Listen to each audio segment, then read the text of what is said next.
Welcome to Seat Time, everybody, the off-road show that brings you all the results, news, and online shenanigans that make being online a good time. We'd like to say thank you to Fly Racing for their support of Seat Time. Please go check them out at flyracing.com. Welcome to Seat Time, everybody. Brian Pierce here, your host for this fine evening. It has been 2 weeks, unfortunately, since we have had a live episode. Hopefully, during that time, you guys have tried to keep up on some of the archives, maybe. Checked in with some of that as well. Last Tuesday, I posted up our kind of tribute to the life of Kurt Caselli. Obviously, that wasn't the day that he passed away, but I thought that was just good timing in the sense that it's like we did do it that Tuesday, the Tuesday after he had passed away in 2013. So I figure I like that Tuesday is always kind of a good time to remember a lot of the awesome stories that people shared about Kurt Caselli here on the show. We really, really appreciate that. So for those of you who have no idea what you're tuning into, this is Seat Time. This is the online show for the off-road enthusiasts. Beer drinking, bench racing, hot chicks, and like good-looking dudes, because I'm the hot chick. Ooh, yeah, what's up, everybody out there on Tuesday land? So thank you for tuning in. Of course, if you're watching live right now, what we'd appreciate you do is grab that URL, seattime.co/live, send it out to all of your social networks, and tell people, holy shit, they're going to be talking with Steward Baylor and Nick Fahringer tonight. That shit's cool. Get everybody to do that. That needs to happen, right? Right. So she's not just a pretty face. Those guys that have watched the show before should know this is our good friend and typical co-host, Jordan Bailey. She is making another fine appearance here on the show. Very, very thankful for that. So before we totally say thanks to all the people that sponsor Seat Time, let's figure this out. So Jordan, what the heck have you been up to? Not much. I feel like every time I come on, I say I'm up to school, so I'm a pretty boring person. But school again, school. More school. It's so almost over. Are you like ridiculously smart? No, I wouldn't say that.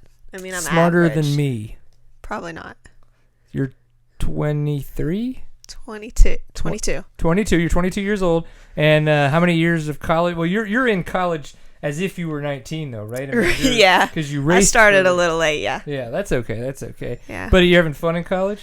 I mean, as much fun as you can have, I guess. Right. Just going is to it class. awkward being 22 in classes with maybe other 20 and 20 or 19 and 20-year-olds and then being married? The married part's a little weird, but I think it's mostly because I look like I'm like 18 or 19, so they don't look like notice. You should have just been doing the walk of shame. Yeah, and then here I am, 22. People don't really notice that, but I can tell the maturity levels are a little off.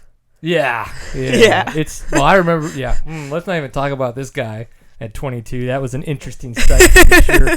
Oh man, yeah, that was buddy. That was nice. So Seat Time. Brought to you by the fine folks at Fly Racing, Stillwell Performance, and Fast Company. Obviously, Fly Racing, huge supporter of not just Seat Time, but of off-road racing in general. So if you're looking for companies that don't just make a great product, but as well put a lot of money back into the sport, that Fly Racing is definitely going to be one that you want to support. They also have just been putting out a ton of new mountain bike equipment. They put a lot of money, a lot of research and development into their new 2015 mountain bike line that's coming out. I've got a chance to ride with some of it. I've ordered it, and it's come in, and I've even raced in it already. Sweet. And it's some really cool stuff. I meant to bring it in here, and we'll see. I'll text my wife during trying to call somebody in and see if she can bring in the helmet and some of the shorts and stuff. They look pretty dope. They're pretty good stuff. Are you going to model the shorts? It's a little awkward to probably put them on in front of everyone. If we'd have planned ahead and I had them on, then you could just take your jeans off. I would have done that. But then now that I would have to completely go full Monty. And, let's not. I know it's like, not that type of show. I like the fact that Cooper is safe with our relationship, and I don't want to jeopardize that by stripping in front of you. Yeah, live on the internet. Good call. Cooper's a big guy. Yeah. He's a good guy, regardless of his size. I don't need to be in it on that. So, flyracing.com. Don't strip in front of your friends' wives. Stillwell Performance, stillwellperformance.com. Luckily enough, our sponsors make their their URLs extremely easy. You think of the name, you type it in, put .com behind it, and typically that's going to work out pretty well. Yeah. And if you're not capable of doing that, just Google it. Ooh. I mean, that's what I do. I like that as well. It's kind of the thing these days. I don't really think we go to URLs that much anymore. We just go to Google. But some people go to Bing, but hey, whatever. Until they sponsor the show. We're Googling. Yeah. Is Google sponsored the show? No. Man, I think we're talking about them more than we are our sponsors. But of course, Stillwell Performance, if you have maybe one of the newer KTMs or Husqvarnas with the 4CS and you're just like, this suspension, it's just different. I don't know what's going on. Believe me, those guys have this stuff figured out. Pay attention for what their review with Dirt Rider for what 4CS work Stillwell Performance has done. Maybe go find some of the discussions we've had with Alan Stillwell here on the show about the 4CS forks. They have it figured out. You definitely want to send that over to them. Obviously, if they're smart enough to have the 4CS figured out and have a dampening control for you guys, that's going to just blow your mind. They're going to be able to work with all the other closed cartridges, open cartridges type systems out there. So definitely, StillwellPerformance.com. Go check them out. Fast Company. They've actually got some really cool stuff going on. And we'll talk a little bit more about Stillwell Performance later in the show because they've actually got a little bit of changes in how Alan Stillwell is going to be working with Beta next year. Kind of dropping back a little bit, not as heavy of a role at some of the live events. What's neat though, Fast Company, let me go ahead. I'm going to turn to my notes, because they actually have a lot to say. So Fast Company right now, save $50 on some of their Flex handlebars through the end of the month. So the month of December, 25% off all Fast Company products through December 3rd. So you got, like a day left. A day. So, go get it. Go do that now. And they just released their new handguards called the Gen 2 Simple Solution Guard. Sounds very official. Yeah. It's built for them by Enduro Engineering, and they say they bolt on easy and are super strong. I'd say go for it. Yeah, it's a pretty good description. Easy and super strong, just like I like my women. Awkward. Yeah, it's so weird. So, obviously, that's a little bit different. Fastco.com. Not to be confused with fastcompany.com, because that's not them at all. So, yes, definitely support that. So, what's going on your phone over there? Oh, I just getting a text about some things I've already said. It's cute. No, it's not Cooper. Is it from the hub? No, just a friend. Not that was weird sounding. A friend that me and Cooper are friends with. Uh-huh. Yeah. Are they watching? Yeah, they are. Oh in Indiana. Say hi. What? Hello, hi. Kenny. Hi. Well, hello. So we got people up in the What Up Broke Thumb. So that's actually funny. So Mark Weeks and Mark Cook and a bunch of our friends here from Texas go up to do the Ozark 100 this past weekend, which we're going to talk about when Stu Baylor comes on. We'll see how that goes. And apparently Mark Cook goes out and breaks his thumb, or shatters it 5 different ways, right into the beginning of the. I'm not laughing at you, Mark. Oh, I'm not. I'm laughing at him. He's not laughing. He's in pain. Or he might be laughing just because he's hopped up on hydrocodone. Yeah, maybe. But I don't know. Besides that, oh man, I asked Jordan how often Rob makes him do the Concept 2 and what types of intervals they normally try to do. Somebody's asked. Who's he talking about? Ask you. Who? Ask Jordan. How often? It's Kevin Miller. He's a dude that's been on the show a couple times. How often Rob makes him? Who's him? You? I'm confused too. Person in the chat room, Kevin Miller. You need Great question, but we're confused. Help. Yeah, I don't know what you're talking about. So, moto wise though, have you got a chance to do any riding lately? No. Last time I rode was when we all went up and pre-rode before that race. For that Toro event? Yep. Or was that TCCRA? TCCRA. That was TCCRA, yeah. Yeah, that's the last time I rode. The next time I for sure plan to ride is the National Enduro. This Sunday. He's trying to talk me into this Sunday. But also the National Enduro next year in Texas, Oklahoma, wherever it is. Uh-huh. Maybe this Sunday. Oh, you're talking about the National Enduro. Who wants to pay my gas? Bridgeport, Texas. Yeah. The one that they're putting on that's super in close. March or something? Mm-hmm. Yep, that one. I'll be there. Because it used to be Concho, but apparently, though a great race, it was too far away from the Metroplex. It was really hard to get to with all the teams and the logistics and stuff like that.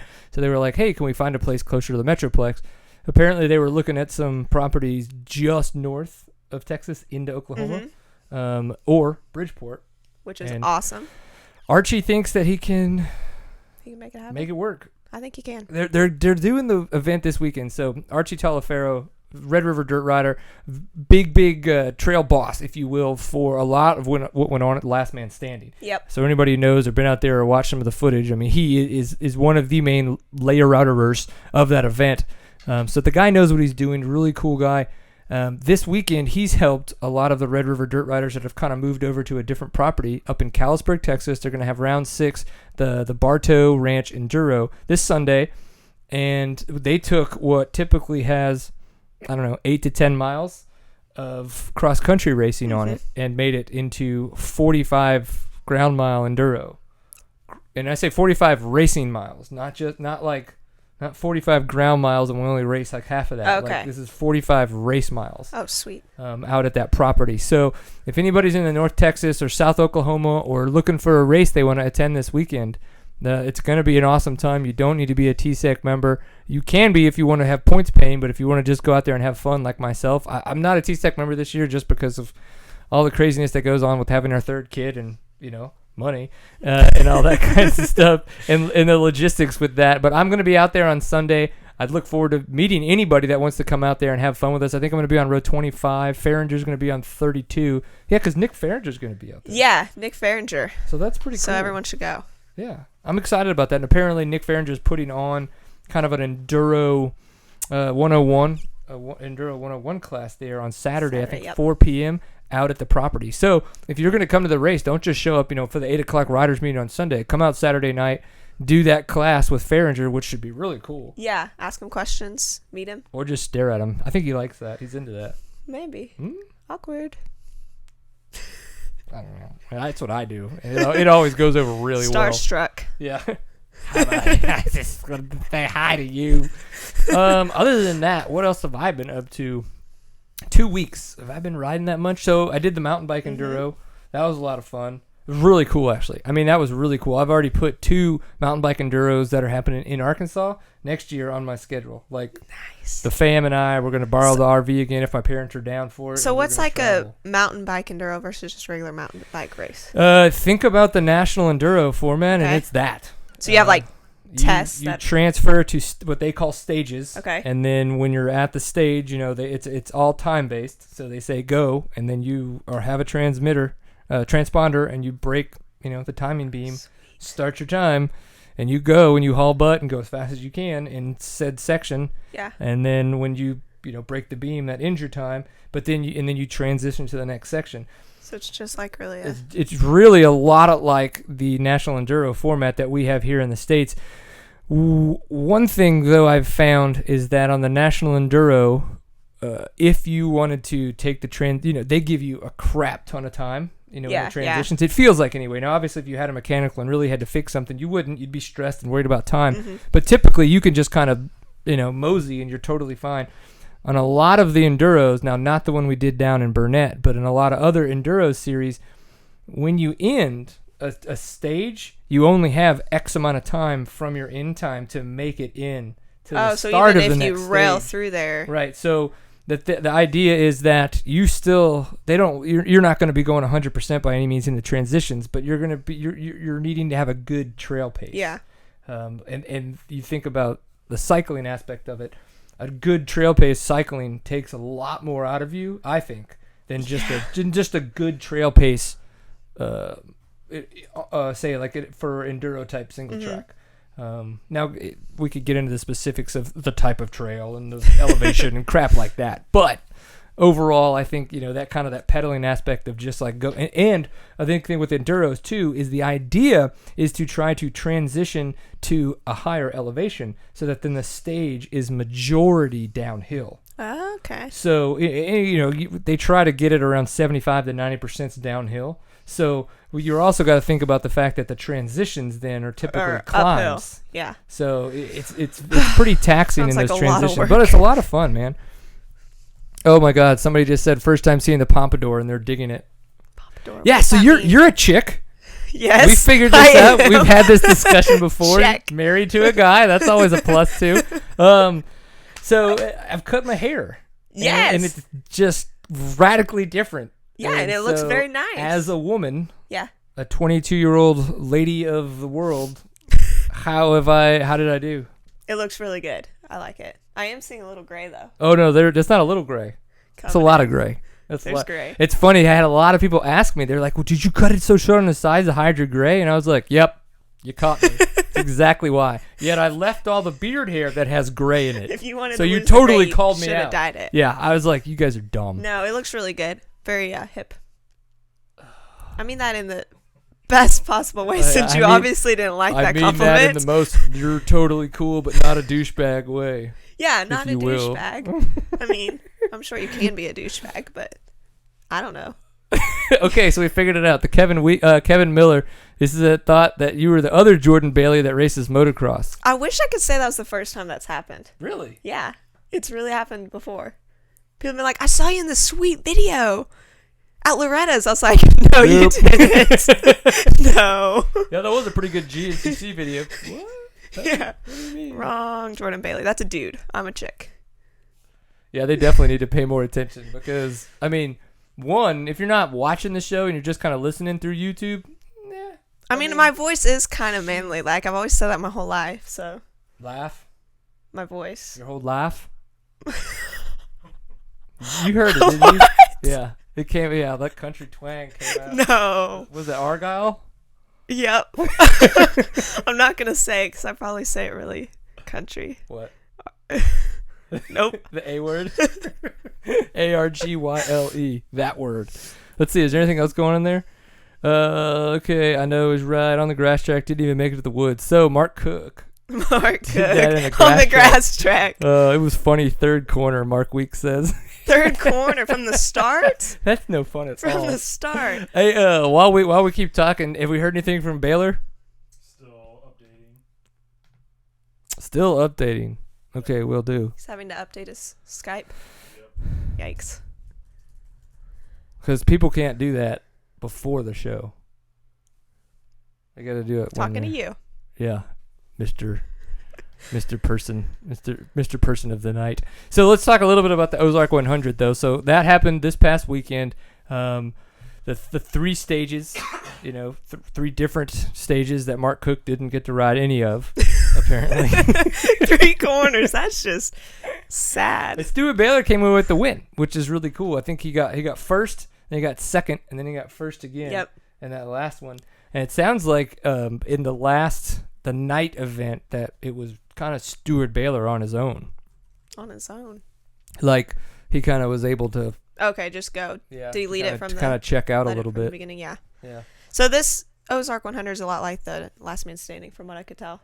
Yeah, and it's actually what was a dirt rider actually kind of referred to it as that. Kind of when Last Man Standing came out, that it was a good filler. Was this event, the Ozark 100? A lot of cool different winners, guys that have been at Last Man Standing. But yeah, so what is it? 25 miles and then 50 miles and then a 25 miler at night, I believe. At night, yeah.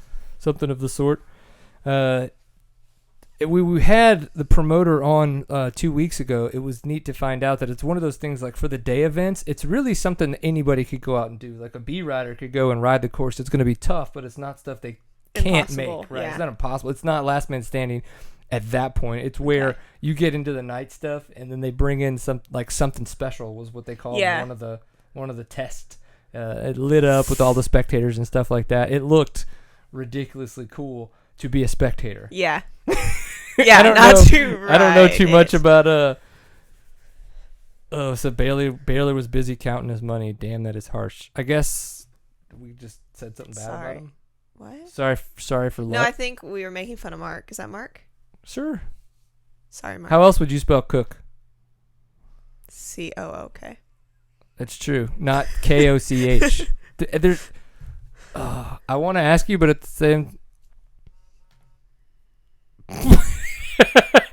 tell him his username. So Steward Baylor just said that that Skype logged him out, and he doesn't know his username. So let's just give it to him. If we could even figure it out, I don't know. It just says Steward Baylor. Well, if it comes down to it, just call him with Skype, and we'll just have him voice because, luckily enough, Jordan's better looking than me. Shoot. One thing that's really neat, Ian Blythe from Colorado did really, really well. Second place at the Ozark 100.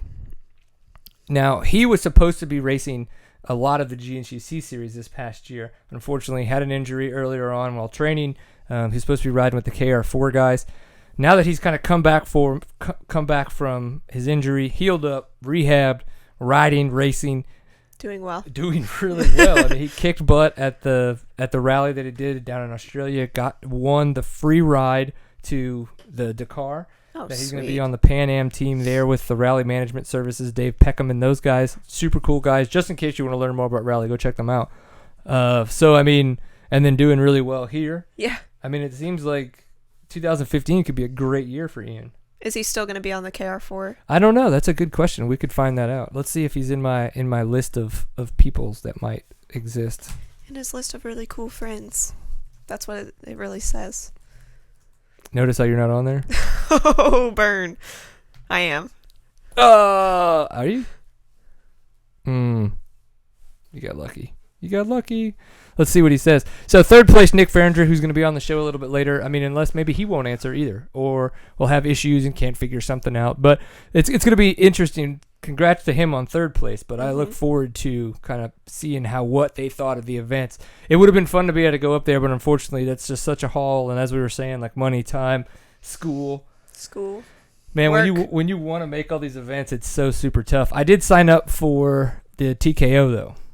The 2015 TKO again. Are y'all gonna have a caravan next year too? I think so. Well, my dad, my mom and dad just bought their RV, and so I'm pretty sure that my dad's gonna want to kind of do like I guess our own kind of caravan this time. So I don't know how that's gonna go. If it's gonna be like the whole clan, the whole Pierce clan, or if it's gonna be just being Papa Pierce and we kind of like pick up some riders and fill it up and spend on gas money and kind of go out there. Yeah. But something of that accord, yeah. I mean. Sweet. But we had a super rad group last year, so I'm sure we could, if you and Coop wanted to come, we could squeeze you in somewhere. I don't know my skill level on the TKO, but I'd give it a shot. I think you'd surprise yourself because just kind of not having enough fire, under my butt, if you will. When I did my first lap of the first 14 miles, like first 13 miles or whatever, that's really what bit me in the butt because I did the first one with a couple stupid mistakes, nothing super major that cost me a lot of time. It was when I came around for my second lap and I started then getting hung up because of riders that were just stacked up and hung up in different places, right? So at that point you're totally lapping people, but you're coming into these sections that are like 20 plus riders deep, Yeah. And so that is what bit me in the butt, and then I wound up missing the second round of the amateur program by 3 minutes. Yeah. And 3 minutes is that racing wise, that's still a long time. But I think I could make 3 minutes up. But it's just like I just need to know that first lap it needs to be very aggressive. Yeah. So then when you come around and get stuck, you have time to. So in case I get either stuck on my own accord, that's it. That I've got time to make up for it, or if I do get caught up in a bunch of bottlenecks, then I've got time to kind of but you have to, in those bottlenecks, you have to just elbow up and be like, guys, move, I'm racing. Yeah. Because they're hanging out. Get out of the way. Hey. So, hey, Baylor, you got your video on, or are we not going to see your pretty face tonight? Hold on. Dude, you act like I know how to do all this stuff. Well, you're from South Carolina. Hey, I see your face. You're so pretty. Got it now. You're so pretty. I think our camera, though, Steven, is looking at the wall. Oh, yep. There we go. Hi. Do you remember your good friend Jordan Bailey? Was a little off.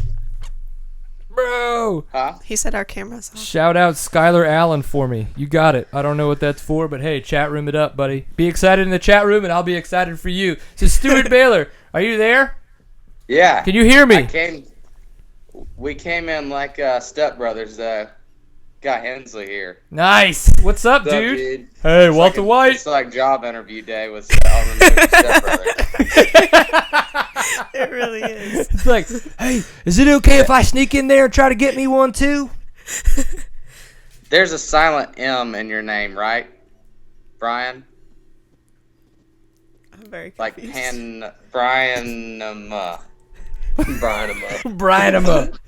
You have to watch this. You have to watch Step Brothers enough to even know what I'm talking about. It's been a long time, and honestly, I watched it once because I was just kind of like, oh my god, I feel like I'm losing brain cells. Not smoking pot, not drinking, but watching Step Brothers. Like, it was interesting enough. So, Stu Baylor, congratulations, won the Ozark 100 this past weekend. Yeah, fireworks. Yeah. I know. You got $2,000 and you can't get a computer to run Skype to come on Seat Time. I've got an iPhone, even better. Dig it. There you go, buddy. There you go. So, there's been a lot of stuff going on. You've had an up and down year. Did freaking fantastic in Argentina with the junior trophy team. Congratulations on that. So just like, I guess, take me through kind of like the back half with the ISDE and then where you've been kind of trying to put together 2015 to then now with the Ozark 100 doing so awesome. Or I could ask very detailed questions and not allow you to go off subject. Either or, buddy. It could be your show or mine. Well, I mean, honestly, I'm so ADD that I'm just going to start firing from the hip anyway. All right, so tell me about the ISDE. Hey, this works. All right. ISDE went really well. We didn't lose any bikes of the 4 riders all week. I was definitely pumped on that.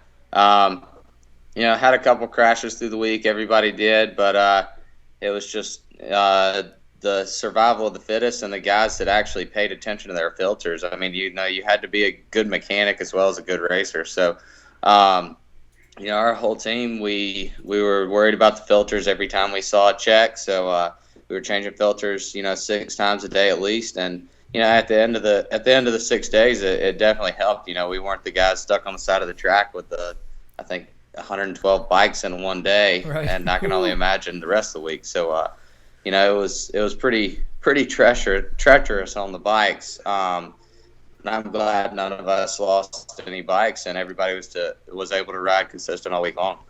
Yeah, man. So super awesome that you guys were able to get the win. The last time that happened was with Kurt Caselli on the team. Was that 2006 or 2007 in New Zealand? 2006. I believe it was 2006. Okay. Yeah, but I mean, so that's and I know that the World Trophy team was trying to win. It not just for themselves, but obviously for themselves, for Kurt. So it would have been awesome if that had worked. If it didn't, Zach Osborne having some bad luck on that first day right there in that second special test. But so what was the morale like at 6 days? Kind of within the team. Were people, I guess, were they sad that Kurt wasn't there, or was everybody amped to just be there and to be, kind of ride and do it for him? Honestly, Kurt was definitely a topic all week long. All the guys would be. Well, I think the main one that I heard was after every near-death experience, I guess, in the rental car, Brownie or Taylor or somebody would turn around and say, "Man, Kurt would have been proud of that one." So. Yeah, it was. That's awesome. I mean, we had a good time down there, and I mean, he was definitely there without being there, if you know what I mean. So everybody had him in mind. It was awesome that we won, and it was also good to know, for the trophy guys that they would have won. Even with all the things that went wrong for them all week long, they showed that they were still the strongest team, even just being half a team by the end of the week. Yeah, man. It's kind of crazy that we didn't lose any more people, that it was really just the one that kind of, it looked like Australia was just going to lose one, and then all of a sudden they lost 2 more guys. So, yeah. And then Caleb Russell, his second ISDE and getting the top American. Taylor Robert was really kind of in for that position, but then unfortunately he kind of had at one day where he had some bike malfunctions he had to deal with.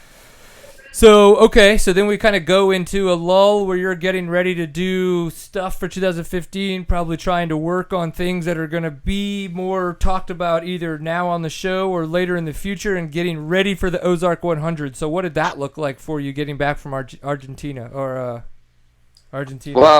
yeah. I got home and I was only home for a day, and then I headed straight out to Missouri.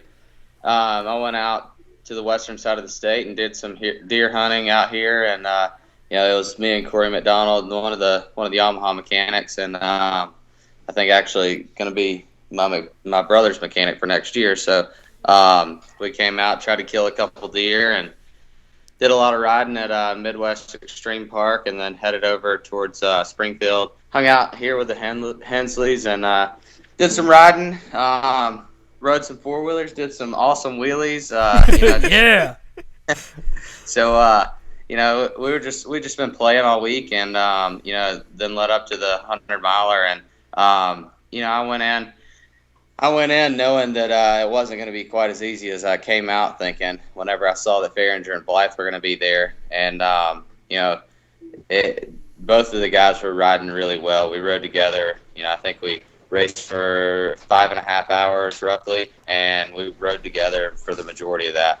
And we had a good time. All had some really good battles. The whole second moto, it was sweet. I don't think we ever got further than maybe 10 feet from each other's wheels. So it was an awesome battle back and forth with Ian and Nick as well. But it was a good time the whole race. Blythe actually passed me 2 turns from the end, and then that I had just got over the sketchiest pass in my life, passing him like just before that. So we were going back and forth pretty hard. So it was a good time. And then the final moto, the night moto, I knew that if I wasn't able to get up front fast enough, that what's your face? I'm trying to tell Jordan. I was like, if you have a question, make sure you ask it. And then she goes, I'm freaking out, man. I was like, Jordan, we did the enduro cross. I was like, this is chump change. I mean, granted, people were pissed in the comments because the commentary sucked ass. And I can't pronounce names. Suck it, okay? Continue your story, sir. Sorry about that. Back to the story, man. I don't know. I don't even know why, but I actually remember what I was talking about this time. Usually I don't. So that's a good thing. Hey, being on Seat Time's good for everybody. We help educate and brighten America's youth. Yep. If that's what you want to say. Yes. If that's what you have to tell yourself to go to sleep at night. Oh, I don't tell myself shit. I'm like, Brian, it's time to go to sleep, and it's like, oh. It's that easy, folks. Just got to be comfortable in your own soul. Okay, now do you remember what I'm talking about? Do you remember? Yeah. Before I forget, so we led into the night show, and I kind of knew, like, going in that if I wasn't up front early on, it was going to be tricky making it through all the sections. The rocky sections were gnarly, and it was really one line.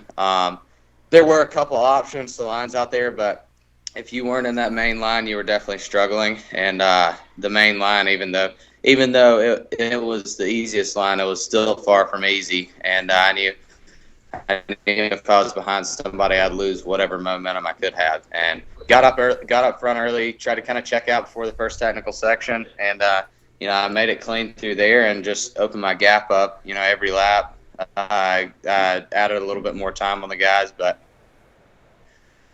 it was gnarly to say the least. And doing, I guess I kind of related it to TKO. And even though there was actually breaks in the track, which was definitely nice, right. We did race for an hour, so that made things harder. And it was at night, and the certain sections were, I want to say right there with the harder sections of TKO. But it was awesome. So I had a blast all day long. Very cool. You didn't get a chance. You didn't do any TKO this year, right? Because of your wrist? Or did you start a little bit at TKO this year? I can't remember. I broke my hand at TKO. Okay, at TKO. Yeah, I couldn't remember. Yeah, it's because you didn't do enduro cross. That's what it was. The next weekend is when next weekend was enduro cross. Yeah. I hurt my hand there at TKO, and then didn't go to the enduro cross the following weekend. we got all kinds of fun stuff in the chat room while you're talking, and the best one just came up. I would rather learn about this stuff than chemistry. Yeah. Gotta love that. So we got a couple though that are pretty good, and we'll get to some of these questions. So I don't think I'm skipping over this for any other reason, but because he's kind of talking about the TKO, we'll go with that. So apparently you flipped the UTV with Nick, so we got to hear about that, and then we also want to hear about the photo op that you had on something special. Oh, the photo! I didn't know. I didn't realize that it was that. I just, I took advantage of it. There was too many cameras, so I guess I kind of started it. I guess you could say, if you will. So it's like really, starting the wave. It wasn't planned by any means.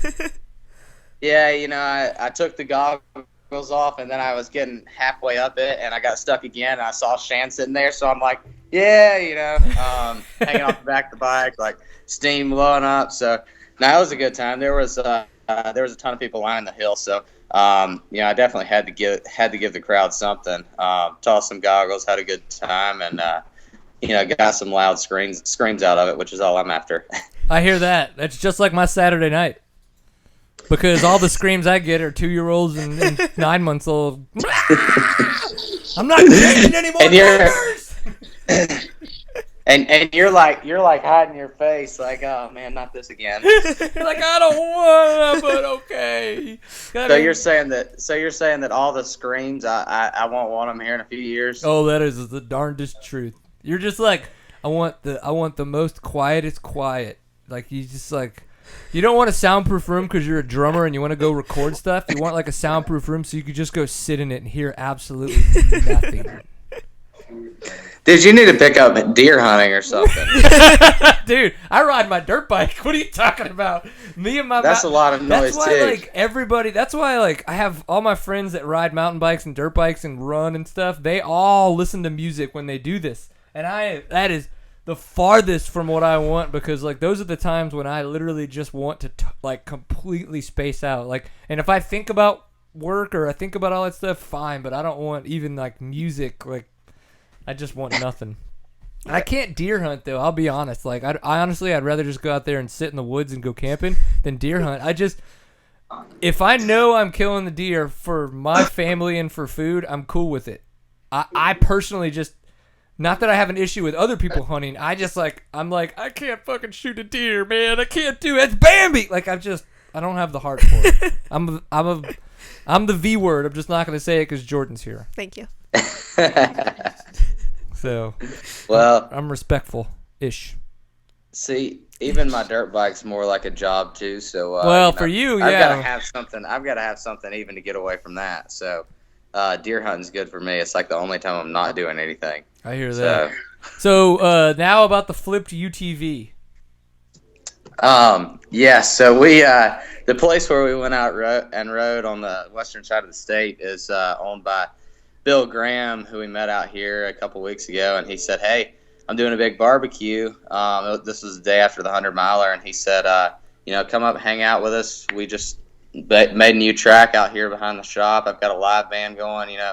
We'll have some fun. If you want to take out the UTVs, I've got 3 of them.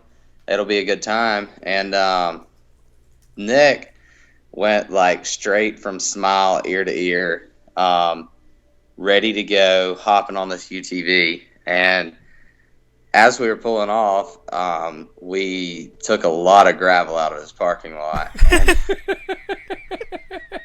And we were chasing Cole and Corey in the other UTV and just pretty much going as hard as we could. And I'm not really sure what happened, but I know that I saw ground, and then I saw sky, and then everything just stopped, and we were hanging upside down, and there was oil dripping on us.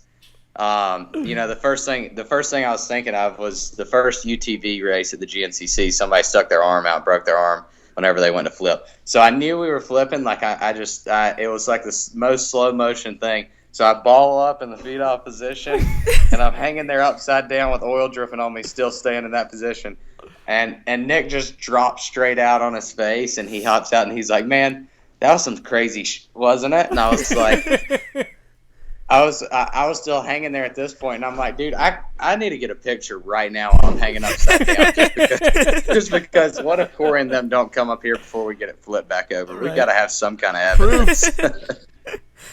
But Did you get the picture? Oh yeah, I got the picture. Did you post it? Yeah. No, it was the worst picture I think I've ever taken. Wait. Ever? Did you have pants on? Where'd he go? Now we can't hear you. Now we can't hear you. You.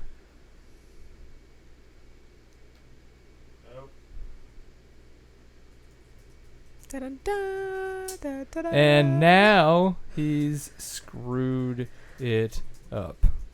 Way to go. Somebody come tell me how to work my phone. I don't know what's going on. Oh, he's gone. He hung up. Nope. Well, I think someone needs to post that picture. Yeah, that's what I think. While he's staring and screwing things up, I think we need to get him to send us the picture. We could drop it into the show. Yep. So, while we're talking about fun things, though, so in case those who didn't remember, so TSEC this Sunday, I did a little preview video. Now, again, it's an enduro, so this isn't about trying to show a lot of the course. Right. This is literally just kind of like, hey, check out what the, kind of a good idea Of what it could be. of what it could be like. Yeah. And I would definitely say if you're picking tires, prepare for hard packed with kind of some marbly stuff on top of it. Mm-hmm. There are still some leaves, so things are a little hidden. And in the sections where the soil's good, it's decent. But by no means I wouldn't plan at this point for moisture. Now, again, then there's some rocks and stuff like that. I think when I was talking to Mike Tosh with Kinda, he was saying the Washougal 2 would probably be the best tire for choice. So in case anybody out there is either looking for which Kinda tire to run or maybe a tire, the Kinda Washougal 2 would be really good for the TSEC race this weekend. I'd ask Mark Cook in the chat room if he's going to be there this weekend. But we know he screwed that up. Hey, you there, buddy? Yeah. What'd you do? Can you hear me? Did you hit the off button? I really don't know. I don't know how any of this stuff works. Okay. I'm lucky that I even got it pulled up. There you go. So before we lose you again or anything goes crazy and Nick Fahringer decides to go to sleep because he's turning into an old man like me. Send us that selfie. Yeah. Send us that selfie, 1. And 2, so what you need to do is send us that when the show's over and we'll post it while Nick's on since it was you and Nick's wreck. And 2, how's the wrist coming along? How's it feeling? What's your 2015 looking like? We're sponsored by Fly Racing, so I wear Fly Racing. She wears Fly Racing. Are we all going to be like Twinkies? Like, tell us what's up, broski. Yeah, I think we are. I've got flat support again for next year. I'll be doing my own deal. It's going to be myself and Trevor Bollinger. We'll be running all the national enduros as well as the GNCCs. Right now, it looks like we're going to have the support of KTM again. So, it'll kind of be like the 2012 year. And I would love to say it'd be a repeat of that because that was definitely a great year for me. So yes, it was. It's gonna be a back to the roots race team, I guess. It's just gonna be me and Trevor out there having fun and kind of forgetting all the other things and back to just riding the dirt bike. So I'm hoping I'll be able to have more fun out of it and forget about all the other stuff and all the stress that comes along with it. Obviously all the other guys. Yeah, this kid needs to go get a job and figure all that out. But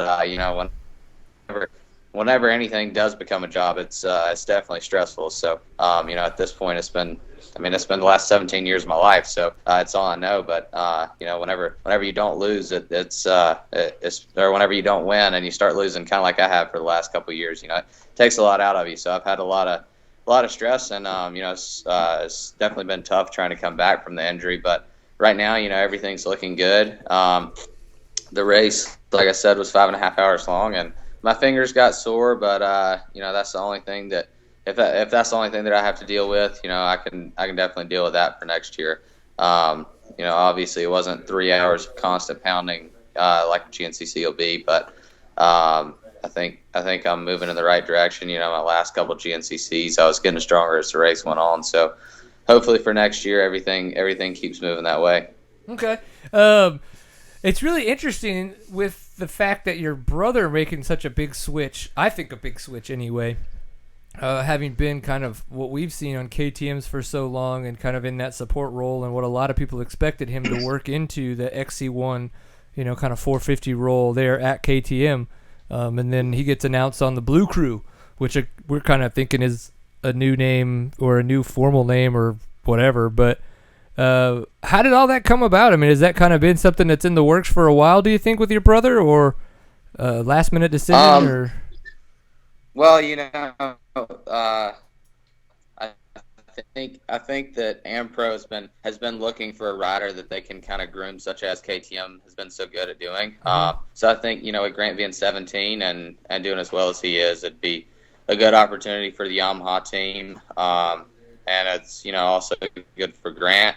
I mean, we're only 45 minutes from Randy's team, and like I said, right now I'm out in Missouri hanging out with one of Grant's future mechanics. So we're tight with these guys, and we've had a long relationship with them, on and off the track. We've known Randy for quite some time, and he's helped us out a lot. So I think it was definitely a switch that has been thought about for a long time, but it's never necessarily been approached. And with this year, it just came about to where it was the right choice for Grant, and it's what he wanted to do. Yeah, it's crazy that you just admitted that he's 17. Not admitted, but brought it up. I know Grant's young, but 17 is just insane. Like, that's crazy that he's that fast, that dominant. And he was smart enough to be riding a 450 at the National Enduros this past year because he wanted to get used to a 450. Yeah, for next year. For next year to be in the XE1 class. It's like, holy crap, dude, it's going to be nuts, man. You're going to be racing your brother. So what happens when he beats you?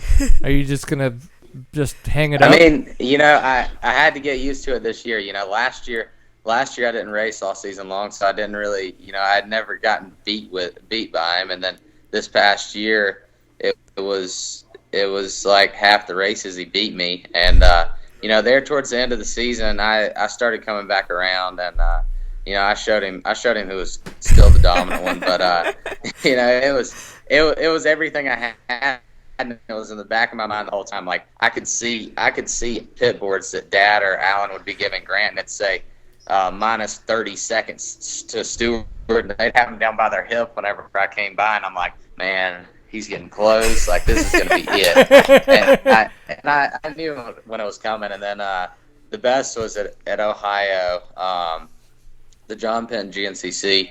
We all came in off the motocross, and it was like a 5-way battle for second place. And we all roll in, and we're sitting there, and Auntie looks at me, and he looks at his watch, and he says, "Steward, it looks like you weren't fast enough to beat baby brother." And I look back, and sure enough, there's Grant. He beats me by like 5 or 6 seconds, and I think he wound up getting second overall. He beat all 5 of us who were battling for second by a couple seconds. So it was that was one where I actually thought I had him, and he came in and whacked all of it. Oh my gosh, that's crazy. That makes But it yeah, fun. I've had to deal with it a couple times this year, so I'll be fine with it. I mean, but we do bump a little bit at the house, and there's probably some bumps that he owes me, and some bumps that I might give him. Dig it. That's the way it should be, though. Y'all are brothers, and good brothers at that. So that'll be fun to watch. Well, okay. So we've talked about a lot of stuff, but what's kind of next on the agenda? How are you going to continue, the momentum from the Ozark 100 into more positive thoughts, more positive racing, more better training, if you will, to come into 2015? I think National Enduros are going to start first and come in swinging. I'm going to do the same thing that I do every year, and that's keep my head down and know what I've got to do, and know where I came out of this past year, and know where I've got to go to the following year. And I've always been really good at knowing where I need to be, and now after coming back from this injury and everything, I feel like I know where I needed to be. And obviously this summer I started working a lot harder, and then I got hurt again there at TKO, so that was it's just another big letdown. Everything started turning around. So I know where I need to be. I know where I want to be, and I know what I've got to do to get there because I've done it before. So that's the main thing there. I've got a really good trainer and good training program back at home.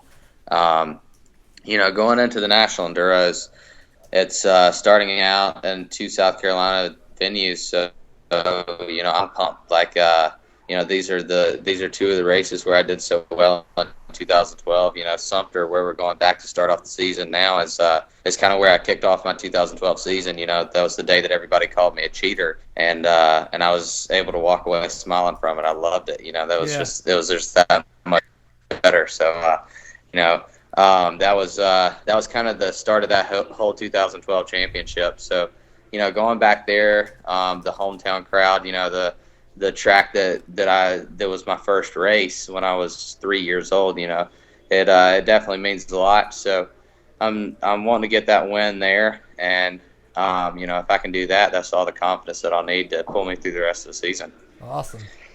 And I just wish that I could finish a race and feel like I won. I don't really need to win. I just need to get the feeling that I won. I don't know how you get that without winning. Not wanting to fall off the bike when you're done, yeah, or like true. be like, not feeling dead. Oh, my hands! When you actually get to ride every weekend, and the times you race aren't the only times you ride. Yeah. Those kind of experiences, Yeah. You don't feel like death when you get off the bike. Exactly. Well, cool, Mr. Baylor. Any other fun snippets of information? What about any kind of maybe some rumors that you've heard about other people that aren't announced yet? I haven't heard anything yet. Just me and Trevor, and those are the only two that I really knew that weren't announced up until now. So and then Fahringer, he just texted me. He said to hurry up. He's ready to talk. He's getting old or something like that. Well, I mean, if Fahringer wants to come on, I guess we might as well wait. Just kidding. Hey, I'll take a nap whenever I wake back up. Then tell him it's his turn. Okay. yeah. Oh, you are an honest person, which I enjoy, and I find Caleb Russell to be the same way. When you guys are on the show, y'all are pretty honest, which I'm very appreciative for. He was on the Pulp MX show last night, and I just want to know what you guys think about what a lot of the other media outlets do for, I guess, us as in the off-road community, because we try as a program, Seat Time the show, we try to send out press releases and get in touch with other media outlets or people like series sponsors like GNCC, for instance, because you're a GNCC racer, maybe like National Enduros. And we try to tell them, hey, we're going to have your riders on because they were on the podium on our show. Will you help talk about that?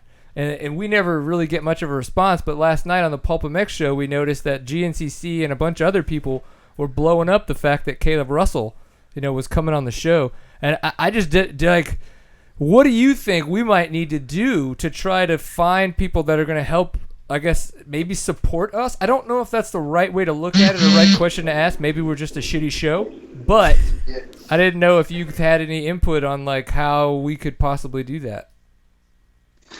Honestly, I really don't even know. I guess it's all about knowing the right people. So shoot me a text and I can give you a couple phone numbers and see if that'll help out. All right. As long as you doesn't say, hey, here's a couple Snapchats that you need to send pictures to, then I'm probably... Dude. Uh-oh. I'm pumped right now. We were talking about the UTV flipping, and Bill Graham just texted me. He said, did you check the oil in the UTV before you left? Yes, it was on me. I checked it because I was wearing it. We really did. We did check the oil. That was we had the engineer Nick checking it over. He had to draw it all up and make sure he knew exactly where everything was first. You know what I see when I think of Steward Baylor and Nick Fahringer checking the oil on this UTV? I see somebody pulling out a dipstick and running around and slapping people with it. That's what I see. That's what I get. That's what I think of in my head with Steward Baylor checking the oil. Not on just UTV. like a totally normal. Yeah, let's just check like, the oil hey, I got thing. like a paper towel. Looks I'm like, good. oh, okay, yeah. It's like, hey guys, tell me I'm wrong. Honestly, it was about like that. You should have seen us flipping it back over. That was the good time because Cole Hensley gets up on top of the thing and he's standing up on it and he's like, "Hey guys, check this out." And we're just like, hold my beer, watch this. Trying to flip. Dude, yeah, we're trying to flip this thing over and he's standing up like getting selfies or something with the thing. So, but no, it was a good time. So, definitely had a good time with Nick and believe it or not, he can actually play a guitar. Nick I was shocked on that Fahringer too. or Nick Cole Hensley?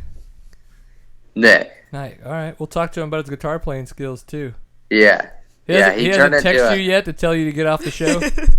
Yeah, he's already texted me. He's probably concerned because I might have some videos about the guitar playing. Oh shit! Just saying, maybe possibly somewhere. Well, when you're off the show, you send them to us, and Steven will put them in the show, and then we will play them while Nick is on, and not tell him, and he'll hear it and be like, like, oh my god!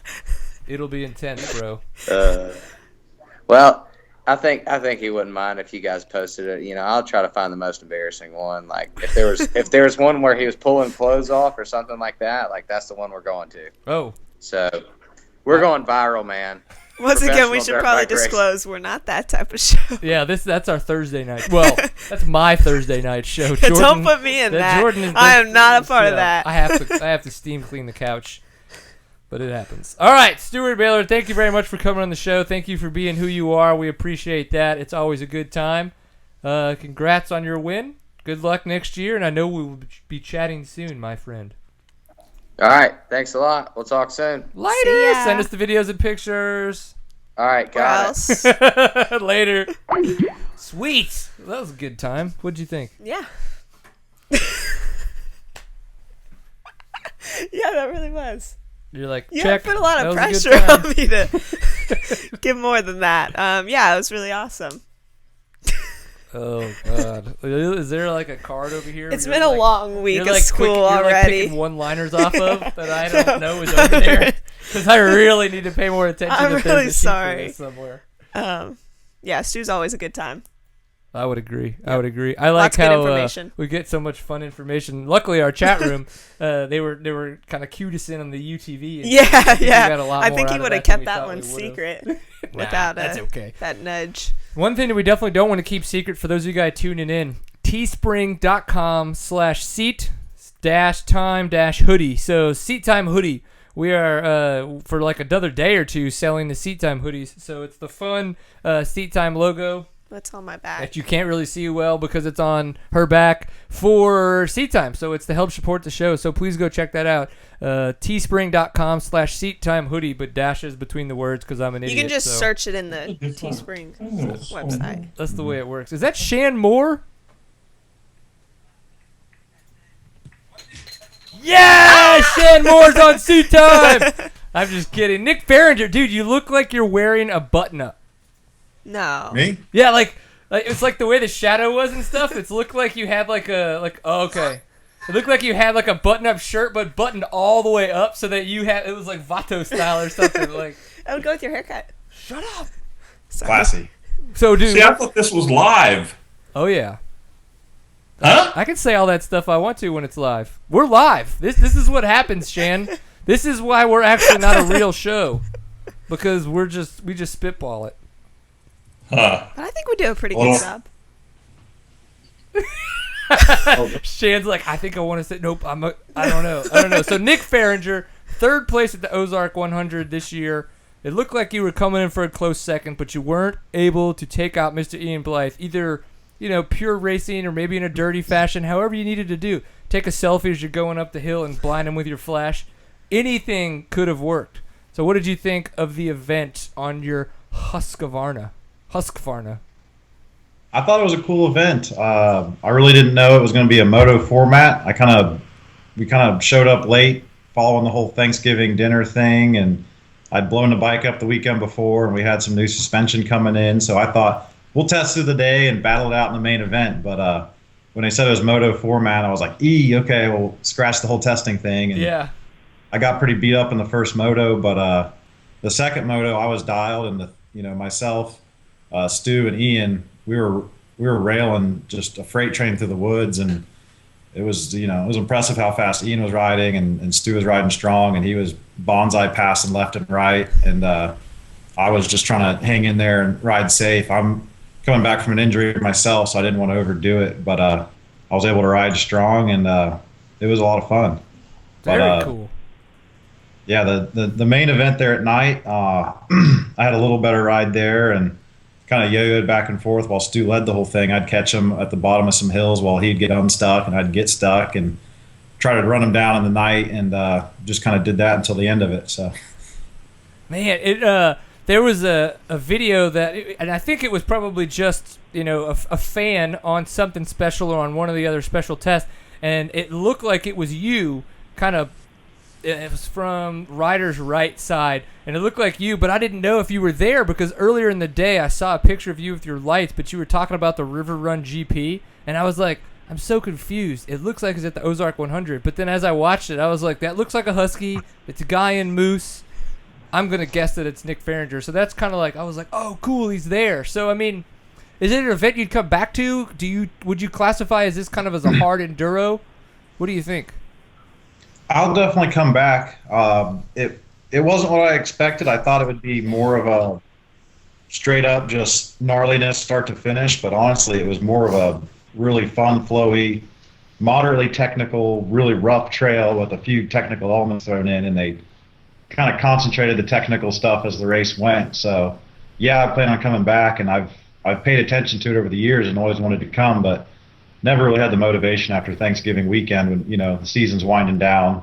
Why drive a few hours, 8 hours west to go do a hard dirt bike race? But yeah, I finally did, and I'm happy I did.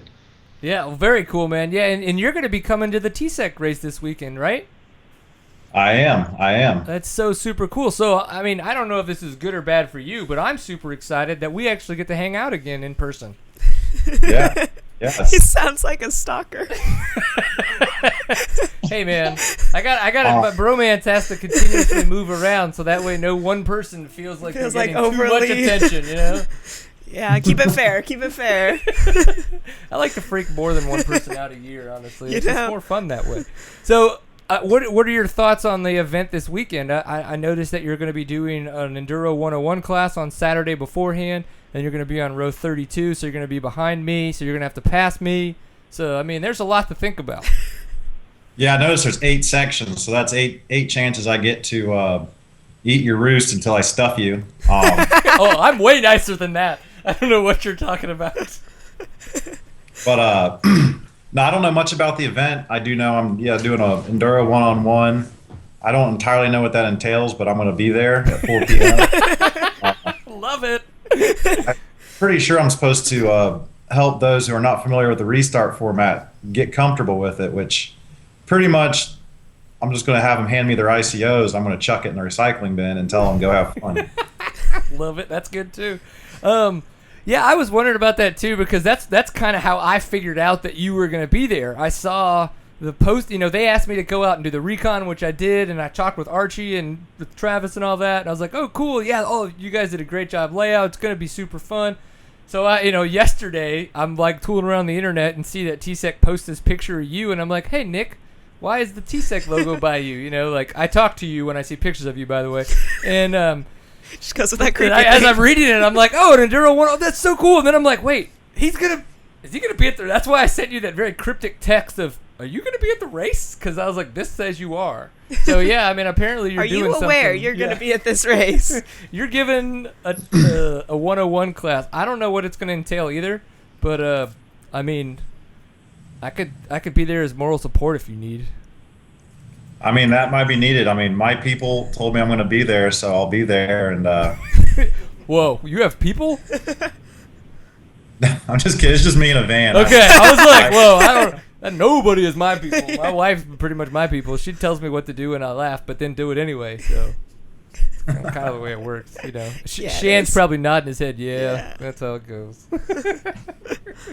So I mean, so National Enduro season was going awesome for you. Fortunately, got a little bruised up. Had to deal with your knee. You're still kind of recovering from that a little bit. I mean, you obviously did really well at the Ozark 100, but how is that your recovery going for you? Well, yeah, after I got hurt, I really was riding just kind of aggressive trail ride pace and trying not to fall over because it just hurt and it was pretty vulnerable. You just can't quit letting the Enduro Championship sitting right in front of you. You can't walk away from it. So instead, I just kind of stumbled through it until I just totally lost it, and that was probably even harder.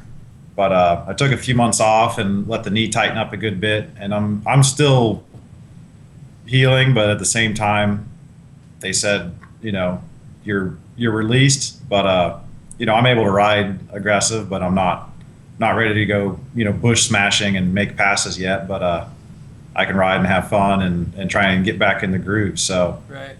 when the season rolls around, I feel I'll be 100%. And in the meantime, I'm riding well and having a lot of fun. So that's why I'm going to be hanging out in your neck of the woods this weekend, riding in Enduro. Hell yeah. Now that Berg is gone, what did he think of the 70-degree four-stroke Berg bikes? Oh, that's actually a fun question. So from the chat room, now that Husaberg is gone, I guess you might be able to talk bad about them if there's something bad to be said. So what did you think of the 70-degree four-stroke Husabergs? When I was riding them, I really loved them. I mean, I thought it was a great bike, and I still think it's a great bike in the hands of the right rider. But honestly, after getting off the bike and switching to a lighter, more conventional bike, I feel like it was a good training tool because it was so heavy and awkward to go fast. It's a real great bike for riding twisty, gnarly stuff, but trying to go fast and rough stuff, it was what made it good also made it a compromise in those situations. So Right. I'd sold my last 70-degree Berg to my current mechanic, and after he got rid of the bike, he said I was his hero for making that bike go as fast as I did. Now, I wouldn't mind having one of those in my arsenal to play ride or dual sport on, but like in theory, it was a great design, but it did some things good and other things it was pretty big compromise. So I like the bike I'm on now. Right. Yeah. The two-stroke Husqvarna is the bomb diggity. So does your 2015 look a lot like your 2014 did? Or are you going to be with Air Group again and Moose and all the kind of typical stuff? Is there any change up there? Some change up. I heard the 15s just showed up in crates, so I haven't seen it yet. But as for our program, I'll be riding the Husqvarna TE 300, still backed by Air Group, Moose, and Kenda, and like most all the same sponsors. There's a few changes. The biggest thing in the I guess we're hinging on is Silkaline kind of pulled out of all their domestic sponsorship, which was unfortunate. So we're trying to find a new oil sponsor. So if you want to keep me lubed up next year, give me a call. Hi-yo. I'm not going to lie. Most of the lube I have is not synthetic. It's not half synthetic. It's pretty all natural. And I just don't know how rough you tend to ride if it's going to be able to stand up to all the heat and friction that you're going to put, lubed up situations in. I'm pretty smooth, Brian. Oh, that's true. I don't know. I forgot which way this is going here. Oh, right. It always Here's happens. right now. That's why that's the problem with having a Tuesday show and a Thursday show. when they start to collide, it's like, oh, like it's such a weird but great place to be. No, So, it's not. Weird thing was I got your Thursday outline here for me, so I'm really confused. Yeah, you're like, Talking about. You're like, I'm not even wearing pants, like you asked. That's why Shane's here right now. Oh, yeah, you did get the wrong outline.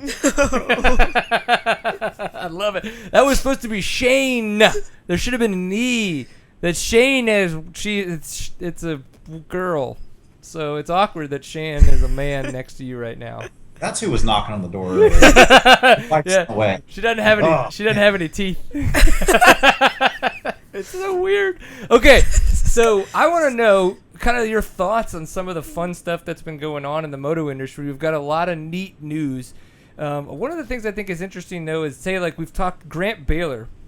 I just had Stu Baylor on. He kind of talked a little bit about that, but Grant Baylor was pretty much going to be on a KTM 450 for XC1 next year, but all of a sudden he signs with Yamaha on the Blue Crew program. As a racer and just kind of as a fan of the sport, what are your thoughts on kind of that change up of teams and bikes and everything that's going to kind of go on there? I don't know. I mean, I wish we had a cool name like Blue Crew. I don't really know what the Husky guys could be like. I don't know, but to be on the Blue Crew, that sounds cool. If nothing else. Yeah, I can't disagree. But no, I mean, all I know about it is, Grant's been getting faster, and I know Randy Hawkins is a great guy to ride for, and it sounds like he's got a pretty solid team. So, Yeah. we'll see if see what the Southern boys can conjure up. Jordan and I were talking about this a little bit earlier. It's interesting because 2 weeks ago was right before the show is when the official press release came out that Paul Luby was retiring, officially retiring and going to move back to New Zealand. And they, at this point in time, they're back in New Zealand. Like, that's how fast it happened from that press release going at. So we talked to him on the show. It was awesome. Go check it out if you haven't in the archives. But I was like, so everybody was like, what's going to happen? So he retires, and then bam, all of a sudden that press release comes out that Grant Baylor is going to be on the team. And I was like, holy shit. Paul Whibley must have been making a crap ton of money. So because they lose his salary, but they've picked up Daniel Milner and Grant Baylor, and then but they're still keeping Jordan Ashburn. So they're gonna have 3 XC1 riders next year. I was like, Paul Whibley must have been making a crap ton of money if it just opened up that kind of collateral for them to move from 2 racers to 3. Yeah, I'd say Paul did pretty good, but he definitely worked his butt off for it, and put a pretty good dent in the results for a number of years. I know I was always chipping away at him at the OMAs, and I don't know, maybe there was a little fear in the water. Maybe that's why he left. But no. Yeah. Oh. No, I know he was ready to start a family, and he had a successful career, and I think it was a good move for him. But definitely him leaving probably opened up a big spot in the budget, and I think Daniel Milner, that was a little over the AmPro guys' heads. I think that was a corpo worldwide move, and they just kind of threw a bag of money on the table and said, here, take this guy. And, they want to win in America. So here he is, and we'll show him how we do it in the woods. Yeah. Hi-oh. No, it's actually a really good point. There probably was some of that because, him doing so well in Australia, riding for, what would be the corporate Yamaha there. You could see that there'd be some really good push to get him over here. And obviously him coming over here a handful of times in the past, I doubt that would have been AmPro money bringing him over here every time to kind of test the waters. So, yeah, that's a good point that about that. You're a big fan. What do you think about another Aussie coming over? I'm a big fan of Aussies or the Blue I Crew. guess the Yamahas. The Yamahas. I'm not I going to think talk it's to awesome. your fanship of Aussies. 'Cause I don't know. I think when we talked to Josh Strang several episodes back, we talked a little bit about Daniel and how he had won the 4-day in Australia, and that he's a quick guy if he's competing with Strang, beating Strang. I mean, Strang's the top competitor in the States, so I think it's a good move. Yeah, and Milner actually was the overall last year at the ISTE. He was the overall winner. So that must have been fun for him being such a badass on a motorcycle. I know, I just want to finish a race and feel like I won. I don't need to really win it. It just needs to happen. All I know is when the American team had a good year last year at 6 days, and so did Australia, and we all joined forces and kicked the French out of the celebration hall that night. So it was a really good time. Did you? Yeah. Oh yeah, we took it over. Can you bring me a couple after party stories from last year? I mean, I can bring you mine from 2012 up until I came away with somebody else's shirt. But I wasn't there for 2013. So was there some good after party stories? It was a pretty rowdy good time, but nothing. It was nothing too stupid happened. I mean, outside of just yay and some drinks and everything. I kind of called it a night early just because I was tired, but I went to go knock on some doors at 8 a.m. to go to the beach because people were leaving, and I don't know. I know I woke some guys up that just got in. So that sounds about right. Yeah, I woke up at the Aussies Hotel in 2012 in Germany, and I don't speak German. I had absolutely no clue how to get back to the hotel. I didn't even know what it was called. I just kind of had an idea of where it was, and I woke up in the bathroom of Milner and Milner and now I'm gonna blank it on his name. The dude who broke his back. Well, their room. So it was a pretty impressive evening at the after party. So it's insane. Can't believe that people can party that hard for that long after riding for that much mileage, but it's what they do, and they have fun doing it. So I'm in. One day I hope to make another ISDE for the after party alone. Just fly in on day 6. Ooh, that might save a lot of money. and then just have a hangover and then go do some touristy stuff. I like it. Yeah. I'll just high five Shan on his way home. Just getting in. Yeah, see what's going on. So, any plans to race the Husky outside of the United States this year? Or I guess this year as in next year. Yeah, no. For next year, I really want to go to ISD in Slovakia. Mm-hmm. I'm hoping I can do well enough to earn a spot on a trophy team next year. So, that's a tall order, but I'm ready to do it. I kind of want to do Romaniacs next year too. So. Whoa, cool.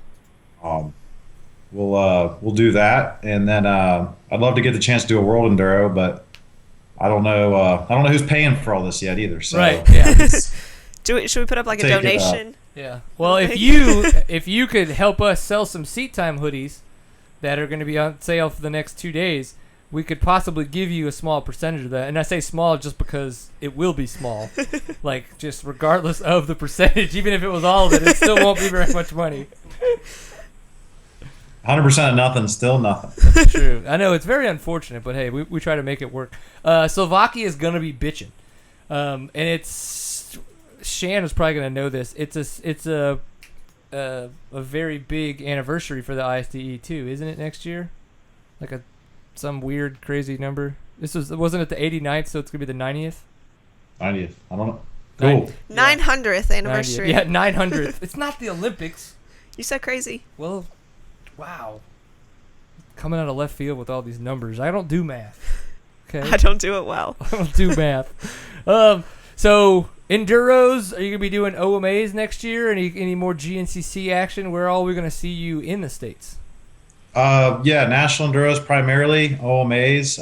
They're still chipping away at getting a schedule together, and I'd like to encourage a lot of guys that are still looking at what they're going to race next year to come out and race them. They're one of the most fun series you can do is if you like enduro trail and you like racing Barnaba.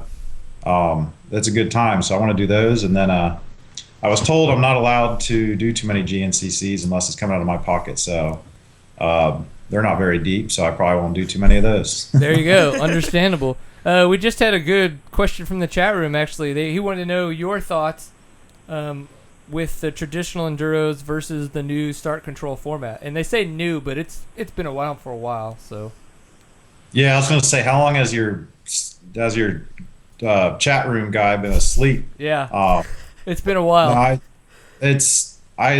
We're so far removed from the old format, it's hard to even answer that question. I did a timekeeper enduro a few weeks ago, a local, and I had a lot of fun riding with friends. And, if I was trying to be competitive, I would have been sneaking around, trying to, go in hot on sections and find possible checks. And it really takes the fun out of riding your bike fast when you're trying to play a game of how am I going to beat the system and sneak through checks and or sneak through the woods and not hit a check hot and trying to take advantage of time. So, it was an interesting game. I'm sure there's a place for it, but maybe it might be more fun on a Triumph or something like that. But I'm quite over timekeeping, and I just want to ride my bike on single track and not think about anything. Just flow and go fast. Yeah. So. No, it's interesting too because what you said about riding the old Triumph, it actually makes a lot more sense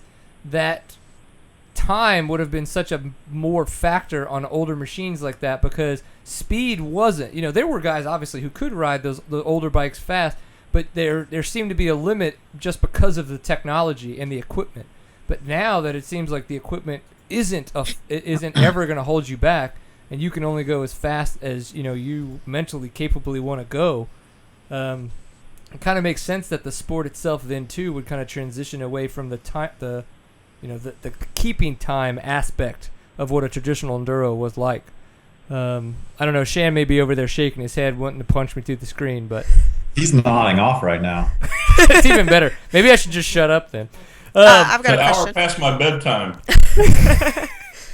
9:20. So I have a question with National Enduro, specifically talking about test sections versus 6 days style format. I know that in the States, the tests are much longer than 6 days. Do you think we'll see them going to shorter in order to better prepare the U.S. team for 6 days? No, I think Americans want to go long.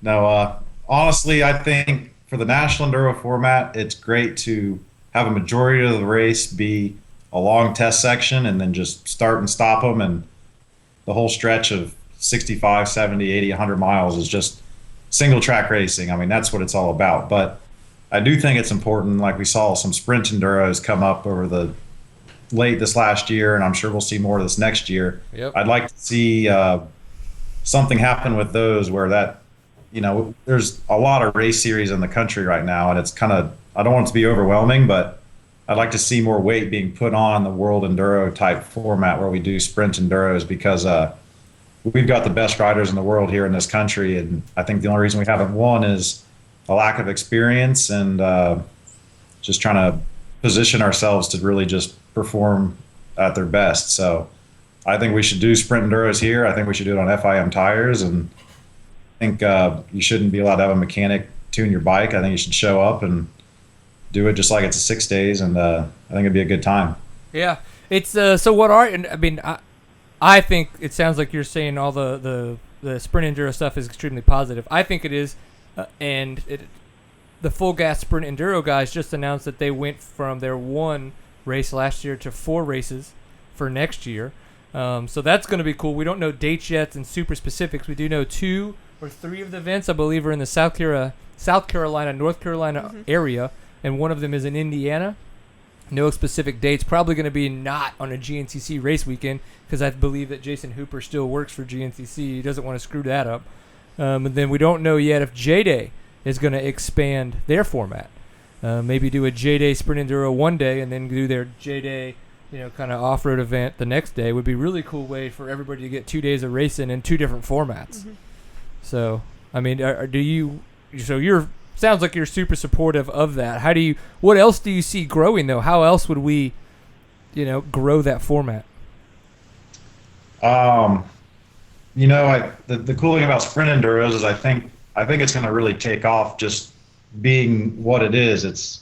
You can have spectators that can watch it. You could televise it easily. It's very accessible for media, sponsors, and spectators, and that's why National Enduro struggles. It's something that we're passionate about, and we don't want to let die, but it's really hard to promote it because it's inaccessible. But sprint enduros is more accessible than a GNCC. Ultimately, it's just about as accessible as an outdoor national. So there's no reason we shouldn't have 100,000 drunken, crazy fans out there. If I have anything to say about it, we will. I'm gonna give away for every 100 people that come to the gates. If I can make it to a full gas sprint enduro, they're gonna get a chainless chainsaw. Every 100th person, and they better be Husqvarna. Well, then you better hook me up with somebody to talk to, because they're gonna be Craigslist deals at this point. I'm already going out of pocket, but that way because I know Shan knows what I'm talking about. 2012 in Germany. There was some dudes that we came across at all the things, and they were running around with beers in one hand and chainsaws without the blade or the chain on the other, and just making ruckus and having a great time. And I was like, you know what? Those guys are enjoying the shit out of this event. And it's like, we don't have that. We don't have enough people that do that, and we need more of it. The French fans are honestly bigger rednecks than Americans, because they get super crazy, wearing wigs and chainsaws and hollering and being crazy. They're pretty insane. I like it. We need that. But no, here's an idea for growing seat time and getting the sprint enduros rolling. You need to have like the seat time hot seat. Somebody comes out of a grass track section and has the fastest time. They sit on your couch and they get a big pint full of Gatorade, and you got to wait for the next guy to come knock them off the couch. How many pintfuls of Gatorade do I get? Well, Gatorade would have to throw in a lot of money, so we'll say Carb Sport, since they kind of sponsor me with their products. So a big glass of Carb Sport. There you go. Yeah. Or whatever local gas station is just selling generic Gatorade. You have to get like the powder for it. You can make in a big jug. Yeah, get the powder. Guys, I'm buying economy here. Where's your Sam's, okay? No, that's a really good idea. I like that. Idea. I've actually already had some live broadcasting thoughts on how some of these sprint enduros could be broadcasted. obviously to a trunk down show, but something that could really give a very, very pertinent, recap of what is going on that then would flow right into kind of that live last action as the pros are entering the last section. Are you talking about like zip tying my iPhone to my crossbar pad and Skyping while I'm in the section? I mean, if you're I willing. wasn't, but I am now. Holy shit, that would be epic. No, but let's just say that I have been playing around with some Wi-Fi, GoPro connections, and a lot of other light bridge technology. Thank you, DJI. So there are possibilities out there that we can play around with. So we just need to have a little bit of money. Not a lot, actually. I just need a little. So talk to your people, apparently, and maybe we can make some shit happen. And Gatorade. All right. Okay. Well, we don't want Shan to stay up too late because it already sounds like he's like getting grumpy over there. Ooh. Guys, is that a beard that he's rocking? That is. He's gonna be Santa for December. Is he really? He's working on it. Digging it, Shan, rocking it out. What about you? You didn't No Shave November it, Nick? I started in October, and I don't plan on backing off. Nice. I started November 1st, and this is my December beard. So. Me too. Yep. Jordan didn't grow a beard. She grew a pimple. Is that rude? That was rude. Oh, okay. Sorry. It's okay. Yeah. I brought it up earlier. My fault. I wouldn't have known about it if she hadn't, so now I gotta call her out on it. Well, cool. Nick, any other fun stuff, thoughts, random bits, other hullabub that you want to discuss? Always, but if I really should, that's the other question. No. No. I'm in. You know I'm in. No, like Stu was saying, we had a good time after the Ozark 100, wrecking Bill Graham's equipment, and that was fun. And right now I'm basically here in Tulsa, Oklahoma, on my way south to Texas and west. I'm just on a big dirt bike riding trip, trying to have some fun, ride bikes on some different terrain, see people that I don't get to see all the time, and mix it up a little bit from the daily grind of national enduro racing. So. Hell yeah. That's very cool, man. So you said you're going to be making a trip out to Arizona, do some riding out there with those dudes in the desert, and then maybe doing some stuff up there in Northern California. On these trips, is there anything specific that you like, I need to hit this trail or anything like that? Or do you just kind of try to go meet up with certain riders and then just, hey, whatever you guys think is cool, let's go do that? How does that kind of work in your, like, for you guys to set that stuff up? I've only got one riding destination I really want to hit, and I can't even disclose it because I'm not sure we're even supposed to be riding there, but I'm going to go ride there. Right. But other than that, I'm really just winging this trip, trying to keep it, quality over quantity. So, I'm talking to the guys I want to ride with, and I'll ride whatever they ride because, it's all about changing up and diversity. So, chances are I won't be riding the stuff I rode last month, so it's exciting. Absolutely. No, I think it's really cool that you're getting a chance to do this. This is why people ride motorcycles, is to get that diversity. And that's one of the things that's been so much fun about this past year, and why I have spent less time on my motorcycle in Texas, because I've been spending the money and time, spending more time and money with my family specifically on a lot of weekends, but then on the weekends when I do go ride, spend a little bit more time and money to go to places that I've never been before, because it's so much more epic when you get a chance to do that. Now, granted, your hands are sore, you're chapped like a mother because you haven't been riding as much as you want to, but that's what makes it super cool. Have you ever been to Baja offhand? No, that really doesn't tickle my fancy so much. I don't know. I don't know, dude. That shit was awesome. Like, I had always wondered what is Baja? Like, why is that such a draw? And now that I've ridden down there, I'm like, okay, I get it. I don't know how to explain it, but that's some of the most epic shit I've ever ridden. Like, it's so weird. Maybe I'll jump on the opportunity at some point. I mean, it doesn't sound like something I want to race because. Oh yeah, no, yeah, don't. I as well wouldn't want to race. Yeah. But no, I mean, I'm not opposed to say riding my 950 anywhere that I might be able to get it. But 690 Super Enduro. Yeah. Okay. Okay. I know. I've recently acquired a 950, and I like to take it in epic places with my bike rack on the back and ride it up the top of a mountain and shred my mountain bike down or whatever may work out. But yeah, it's all good. Dig it, man. Well, that's cool, dude.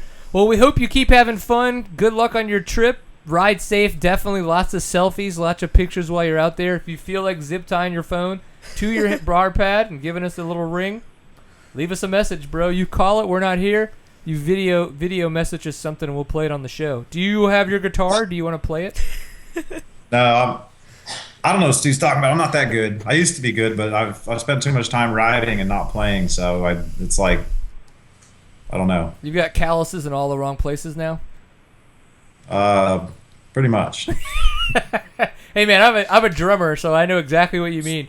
All of my nice my stick calluses on the sides of my fingers are gone. So anytime me and my son play now, it's like 5 minutes. I'm like, oh, my hands, my baby hands, it sucks. So No, I was playing the drums Sunday night when we were having a good time, and I woke up the next morning and my calves were like cramped and sore from double bass pedaling. I had some pretty extreme drumming going on. Going after it. Going after it. Dig it. Well, cool, man. Well, we really appreciate you coming on the show. Have fun out there. Yeah, seriously. Lots of selfies, lots of videos, all that stuff, because it'll be fun to watch your adventure while you're in the midst of it. You know what I mean? Yeah, and maybe I'll have to hit you up when I get into Texas. Maybe we'll have to meet up and ride or something. You know me. I'm always down for a good time. I do work during the week, unfortunately, but that's lame. I probably won't call you. Oh, he's gonna call me sucker. So he's gonna call me. He's like, "Yeah, what's up? I'm gonna go ride with Cole Kirkpatrick and all these other people. Yeah, have fun behind your computer, you douche." He's like, "Ah." I don't like to rub it in that I live the dream. I just live it. Yeah, I don't rub it in. I just do it. I like it. All right, man. You have fun out there, and we'll chat with you soon on the show. All right. All right. Well, take care, Brian, and we'll see you this weekend. Hell yeah, dude. We're gonna go rock some enduros, and you're gonna totally kick my ass. It'll be fun. All right, man. We'll see you then. Yeah. See ya. Bye. Bye. Awesome. I like it when Nick Fahringer comes on. We don't get him on enough, unfortunately. He's such a it's interesting sometimes when you talk with Nick though, because I find that he's very reserved, but like all of a sudden he comes at you with something that's like not very reserved, so you're kind of like it kind of pulls you one way and then the other. Yeah. One way or another. It's like a song that people sing, don't know. That's pretty good. The rest of the oh, stop. Okay, so our producer told me I can't do that anymore. Baby Hands Brian. Yep, that's me. It's unfortunate. Oh, it started in April at Big Buck, and it's gonna follow me for the rest of my career as a person in life. As do you have to put that like on your resume? Yeah, it's gonna carry the rest of my life is an air breather. Baby Hands Brian. That's like my mob. That's like my mob name. Baby Hands. I like it. Is that a hashtag? Is that officially officially a hashtag? Can it be? I don't know. So, congratulations to Cody Webb with his Endurocross championship. He's been working for that for a couple years, and a lot of bad luck that just kind of didn't go his way. Or Taddy Blazuziak had awesome luck. Yeah, I mean, it could So- go either way. But And then congratulations. they announced the 2015 Endurocross round, so we're getting another round out of it. A little bit more coming to the east, which is good, right after the TKO. So if you're going to plan to come east for the TKO, try to work remotely. If you can do that, that's what I'm going to try to do. So that way I can go to the TKO, work remotely in Atlanta during the week, and then be there for the Endurocross, and then actually come home. So we'll see how that works out. Obviously, that's a lot of time away from the family, so we're going to have to see how that happens. But yeah, exciting. Cody Webb starting on his new team right away, going to Super Enduro in Poland, to start things off on the new RPM KTM Maxxis, and they're wearing Climb, which is interesting. I haven't seen a lot of riders leave Moose Racing. Yeah, and I don't think he left Moose Racing. I'm just surprised that the deal that he took was a deal where he had to leave Moose to go to a different gear company. Because I haven't seen a lot of riders leave Moose. So yeah, but I guess if it came with a package with the team, yeah, you just kind of have to do what you gotta do. it's Cody Webb, bro. ride whatever the hell he wants to. I mean, yeah. I mean, with that championship. Apparently not. That's a lie. Maybe that's what he wanted to. That can't happen. So again, I was talking about the Fly Racing mountain bike equipment. Definitely go check that out. It's really, really good stuff. The Freestone helmet works great. I've still got some testing that I want to do on it, but I got it right before that enduro that I did. Pre-rode with it once, kind of figured out how I like the fit and the tension on the straps, and then rocked it, and it worked perfect. Did everything it needed to do, and then some, because I didn't fall. And if I had, it probably would have protected my head. I say probably, Imagine. but I really hope it would have. I definitely think it would. That's the idea, right? Yeah. I mean, I use their dirt bike helmets, and they're pretty awesome. I fall a lot, so I'm good. Yeah. And didn't Jordan Ashburn teach you how to get up properly? He did. If y'all haven't seen that in somebody did an article. Dirt bike, yeah. Was it dirt dirt bike or dirt dirt rider? Dirt rider. You know, one I of think. those. You've been in so Of many. me picking up a dirt bike. You've been in so many. No, I haven't. Dude, you're Jordan Milbauer Bailey, bro. Yeah. Or gal. Gal. J Mill. I'm done with touching it. Stillwell Performance, there were definitely some changes that are happening there. And the fact of, so Cody Webb, not there. Kyle Redmond, going to be on the beta team. But actually, Alan Stillwell's kind of stepping back a little bit. He's not going to be traveling as much with the team. He will be doing all the bike prep and the suspension work with the testing and throughout the year. But just because of a lot of stress with him actually breaking his back this year, and then some personal stuff going on in his life, he's going to kind of be taking a little bit of a step back role and not be traveling with the team as much. He did say he was going to be going out to a lot of the larger events, but not the kind of the grinding ones that were taking a toll on a lot of his injuries and stuff, and him recovering properly. So take some time for that and have fun with it. Again, I wanted to tell you guys, Fast Company's got some great deals. Save $50 on some Flex handlebars through the end of the month. 25% off of Fast Company products through December 3rd, which is tomorrow. They just released their new handguards, the Gen 2 Simple Solution, built for them by Enduro Engineering. They bolt on easy, and they're super strong, just like my women. Awkward. I don't know, it's okay. So yeah, and then of course the Seat Time hoodie. So you can go to teespring.com and search the Seat Time Home hoodie or whatever. Or you can just search for Teespring Seat Time hoodie, and it should come up. It looks like Steven's got a nice little art card up there for everybody, because I can't spell for nothing. Brian needs to do night racing show with Steve H. Like Steve Hatch? Okay. National Enduro Series needs to have more rounds on the West Coast. I can't disagree. I think they should. It seems interesting that they're going to go to Wyoming this year, but not to Colorado again. I kind of think they would get actually a better turnout if they went to Colorado again. Yeah, absolutely. Wyoming, maybe they pull in the Montana kind of Northwest crowd that way. Yeah, That is a long way to travel. It's really far. Holy crap. Hopefully they'll catch a plane. Feel bad for who's ever taking the bikes. So what's next for you? Going to race this weekend? Now you have me thinking. But I'll have to ask the hubs. Well, or you could just tell them. Yeah, I could, but... It's not like, hey, we're going to go racing. Not like tell him. But I mean, then he'd have to wash my bike from the last time we went riding. Wait. Why does he have to do it? Oh, I don't do that very often. Oh. I really don't, to be honest. Fact.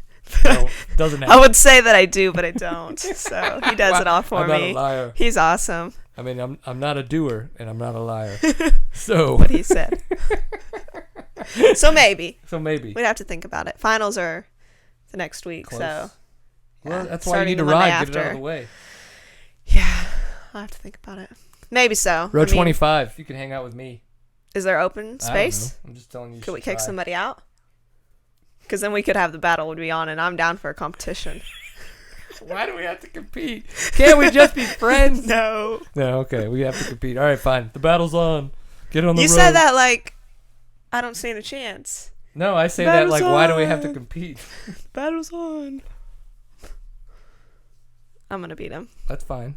I'm okay with it. I've been beaten by chicks before. It's not the first time. It won't be the last. Believe me, I know this. So that's what's going to be happening. We're going to be doing a T-Sec race this weekend. She's going to be doing some finals. I think I'm going to try to just live throughout the end of the year. That's a good plan. To my friends up in Oklahoma, there's a good chance, not this weekend, obviously, but the weekend after that, I will be in the Broken Bow area again. We're going to be looking at some cabins.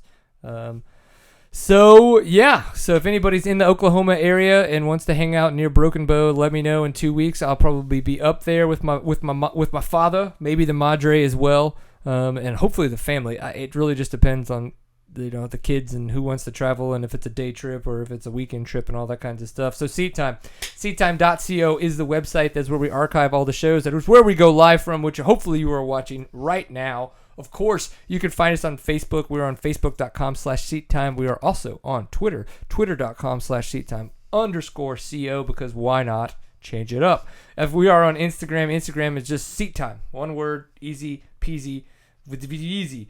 We are on YouTube, so we have a channel out there, Seattime CO, all one word, and that way you can subscribe to the channel. There's a selection there, so you can get an email when we update and or upload new videos. That's always a good option. It tells you when we've uploaded stuff. Of course, Stitcher and iTunes, if you just want the audio-only version of the podcast, or if you don't think I'm attractive enough to watch all the time, then we'll just have her on more, because that evens things out, we've got to have some ugly people on. Here I am. That's so not true. Whatever. Perfect reason to come down. It's been raining all day in the Glen Helen area. That does sound fun.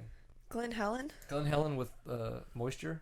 Yeah, I'm in. I'm in. I like it. Well, cool. Thank you, guys. Episode 150. I hope you enjoyed it. It was a long one, but I'm okay because we had a lot of fun. Good stuff going on. We tried to think of something clever and fun for the 150th episode because honestly, that's a pretty big deal.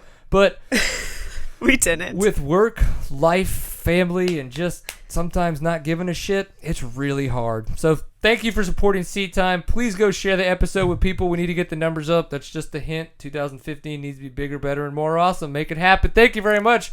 See you in 2 weeks. See ya. Peace.